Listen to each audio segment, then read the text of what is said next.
Welcome back to the channel, and there were some really nice items that sold both on Heritage as well as Goldin, including, as you can see by the thumbnail for this video, a one-of-one rocket-firing Boba Fett prototype that actually sold for a very disappointing price. So I've got some more details on that particular item at the end of this video, but I wanted to show you everything that sold here recently. Not everything, but a lot of cool items that sold. There were a lot of good deals in the Heritage auction that ended this Sunday, the 15th, Father's Day. Happy Father's Day, by the way, to everybody. Hope you had a great day with your family.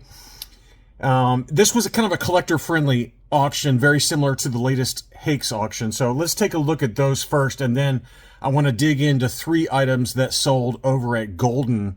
And it's a roll of the dice. It's a roll of the dice when you submit Holy Grail type items to an auction house that you think is going to go for massive money, but it just depends on where the market is, what the environment's like, if it's a dicey situation economically. There's just so many factors that go into why and at what price Holy Grail one-of-one type items end up at. So we'll talk more about that at the end. But first, let's talk about the items that ended on Father's Day over at Heritage. Again, it was a kind of a collector-friendly auction, but there were some big boy items in this. This was an AFA 80 Plus movie viewer, kind of a weird, off-the-wall, oddball type of item. AFA 80 Plus Population 2 highest grade.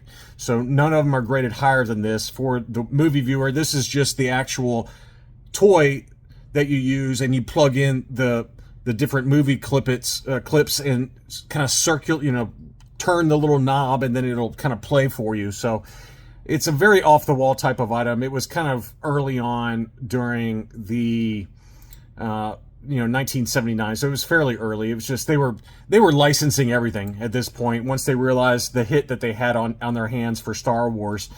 $487.50 on that one, and all the prices I'm going to quote in this video include the buyer's premium.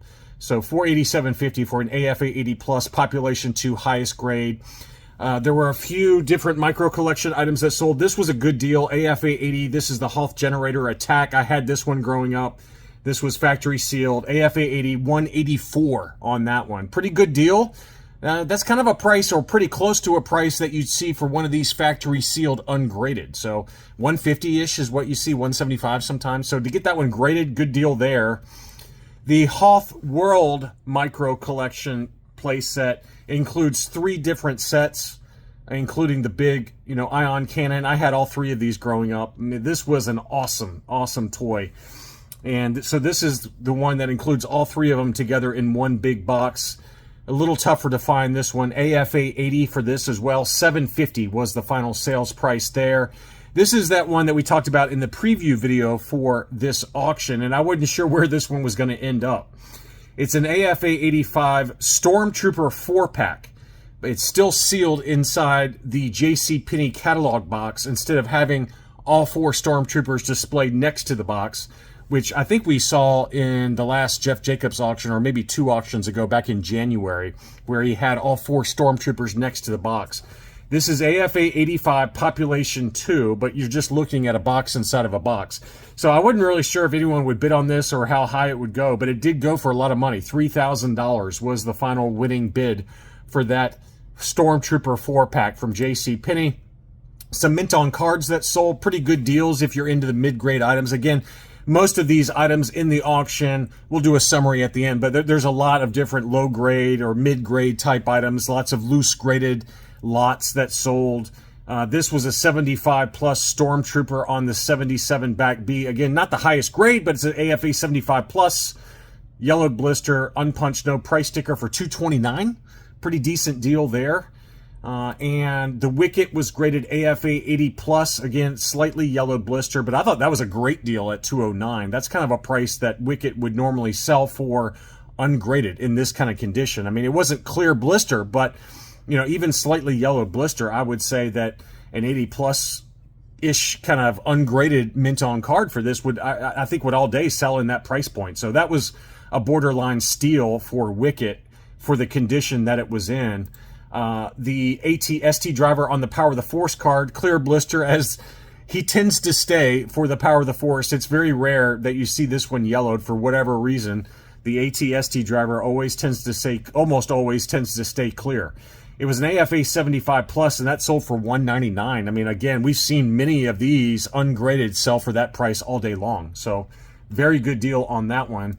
The Han Solo in Carbonite was AFA 75, slightly yellowed blister, unpunched. No price sticker, but did have a little shadow to the right of the hang tab, right above the Power of the Force logo. But still, $412.50 for an AFA 75. Last 17 Han. I mean, that's a great deal. That's a great deal. So there were some really good deals in this auction. Another great deal was this Luke X-Wing on the Power of the Force card, AFA 80. Punched example, but, you know, the Luke X-Wing typically sells in that 600 range in this grade. 600, 650. So 450, again, a great deal for after the buyer's premium. So I don't know why some of these went low, but they did. $512.50 was the sales price on the A-Wing pilot on the Power of the Force card, unpunched, no price sticker. Probably about right, maybe even slightly on the high end. You know, we've seen some mint on card A-Wing pilots go for pretty cheap lately, so that's a little higher than we've been seeing, but by all means, still a very fair deal. The A-Wing pilot on the Droids card back, AFA 75, just very faint yellowing to the blister on this one. This one was also a great deal at $781. We've seen this one ungraded or in similar grade on eBay go for four figures, over $1,000, $1,200, $1,300. So that's a very tough one to get on the Droids card back. And that blister in particular was almost clear. I mean, that was a very, very good deal on that one as well. The R2-D2 pop-up lightsaber was graded AFA 75, again unpunched, had some scuffing and things like that, and a slight crease above the hang tab, so that's why it got the 75 grade. $575. I mean, we've seen some loose, complete R2-D2 pop-up lightsabers sell for that price. To get that mint on card graded, excellent deal, excellent deal. So very, very good deals there.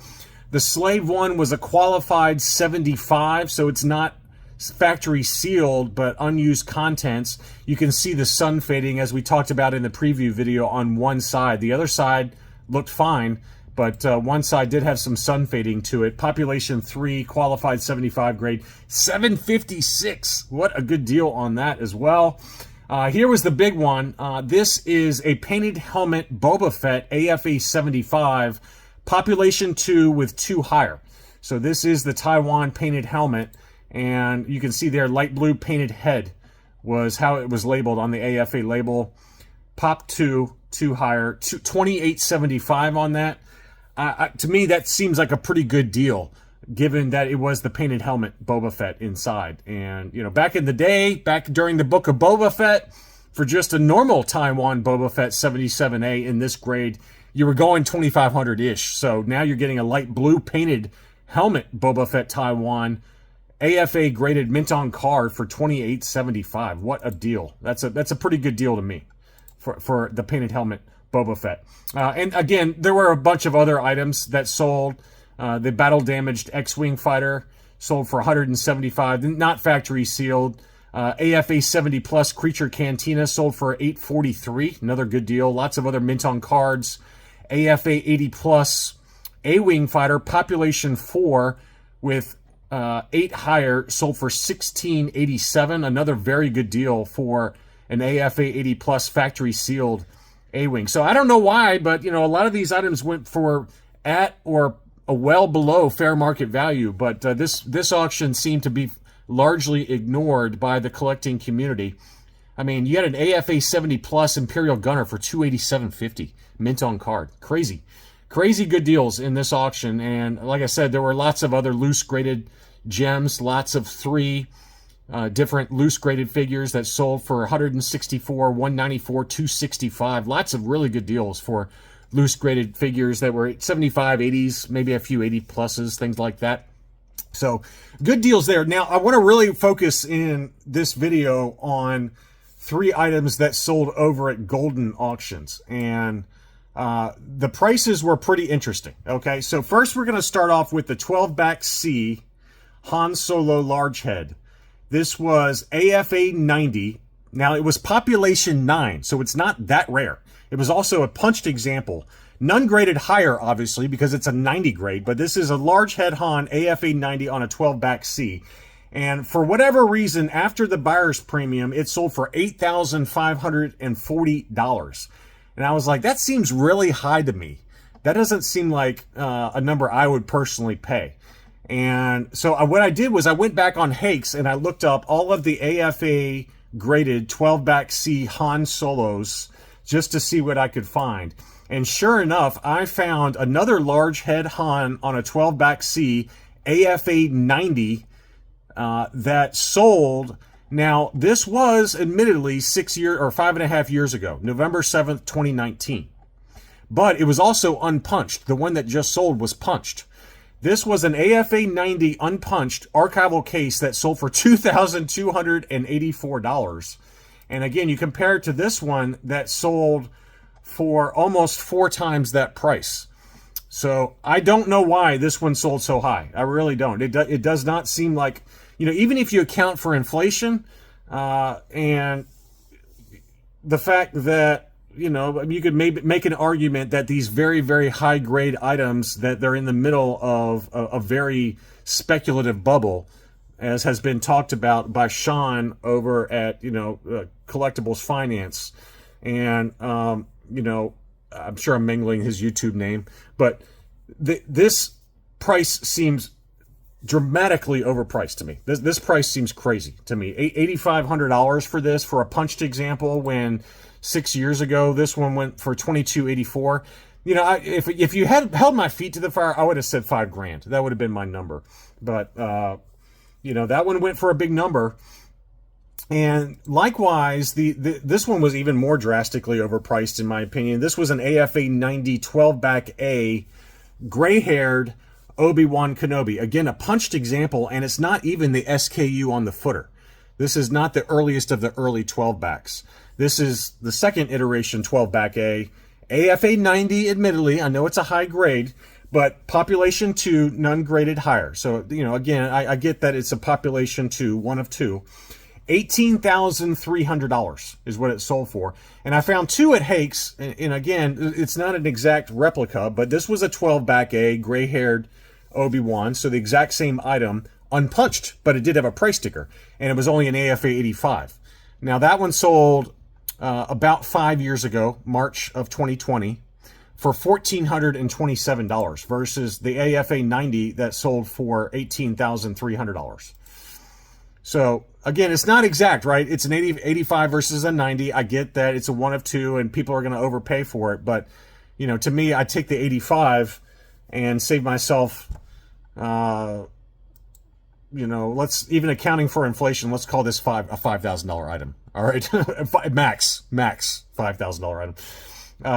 You're saving yourself $13,000. So that number just seems absolutely crazy. And then I found an 80 grade that was also a 12A, non-SKU on the footer, unpunched, no price sticker. That one sold in 2021, November 2021. So less than, 4.5 years ago, whatever the number is. $25.96 on that one. Okay. So again, I still feel very comfortable that this number is too high, and I just think that those numbers were crazy.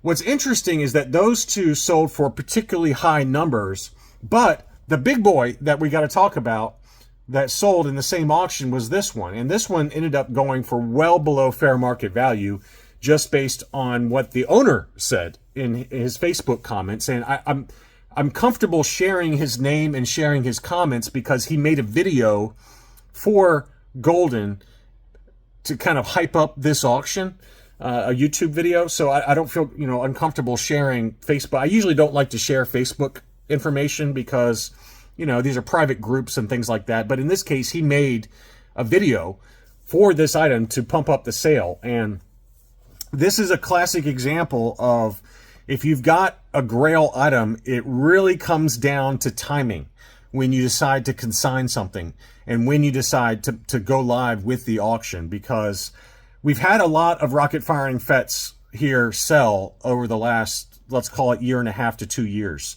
And there were some big boy prices, right? We've seen some major prices. This was an L slot, hand-painted, alternate paint scheme, rocket firing Boba Fett, AFA 70. And you can see here, it was all hand-painted. And they added like some really kind of, to kind of coincide with how they were thinking about making the final production figure look. It's got some red, white, and blue hand-painted aspects on the backpack, and then also on the wrist gauntlets. This is a one of one. There are no others like this one, hand-painted like this. And you can see the rocket firing rocket there, and you can see the L slot on the back there. And here's the back, L slot, hand-painted, alternate paint scheme, AFA 70. And it included a letter of provenance. Brian Rackfowl is the owner. This is dated 2024. And you can go back onto Goldin's website if you want to take a look at it. But it's a one of one. It extends back to former Kenner employee Dave Algeiger, who actually hand-painted the figure. So this is a pretty awesome item. And it sold with the buyer's premium for $103,700.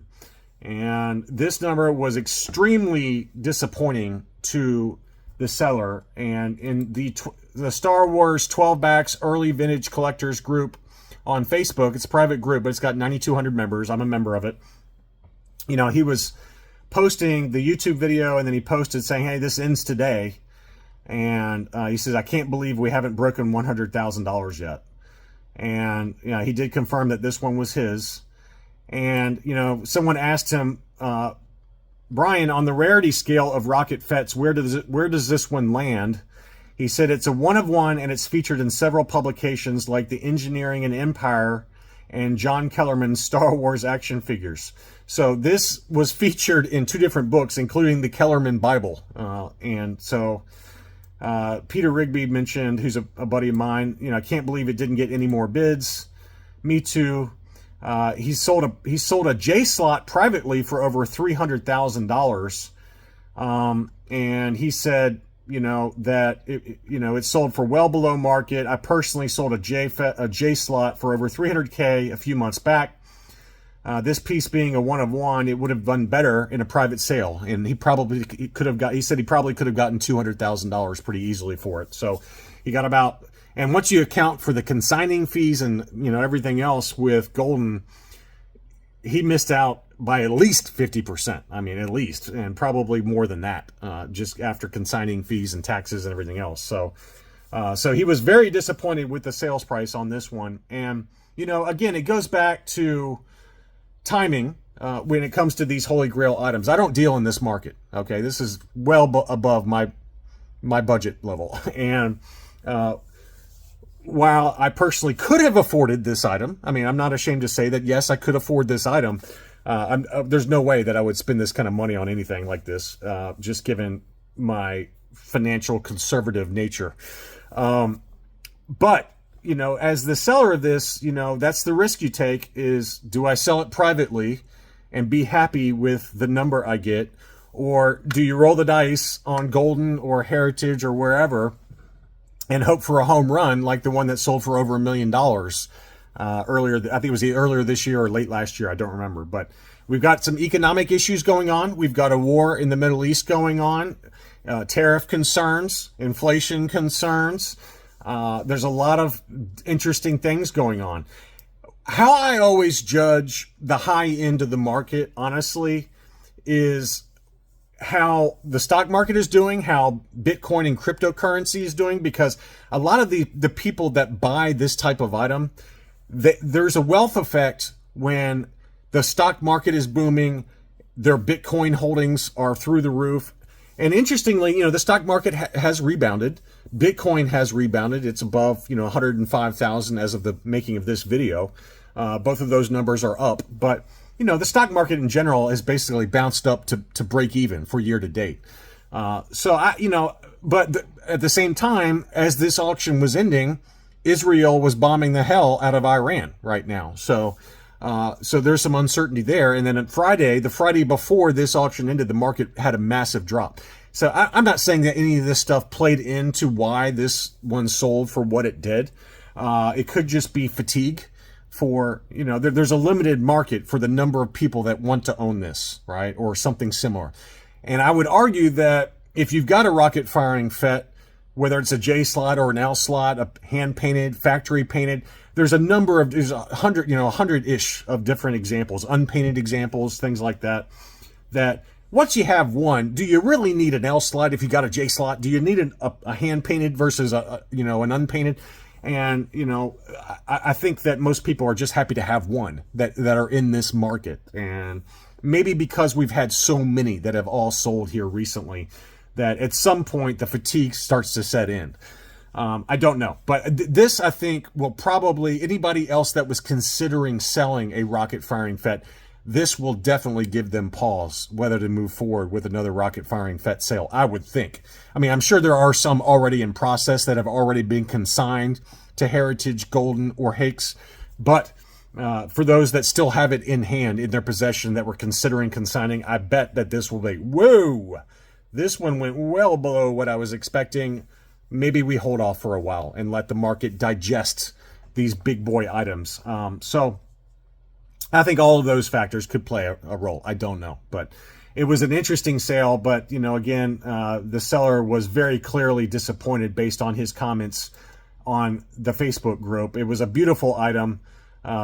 Very, very cool. Somebody got a great deal. If you ended up getting this one for $103,700, I think if you hold this for 10 or 15 years, you're going to do really well with it. You're going to do very, very well with it.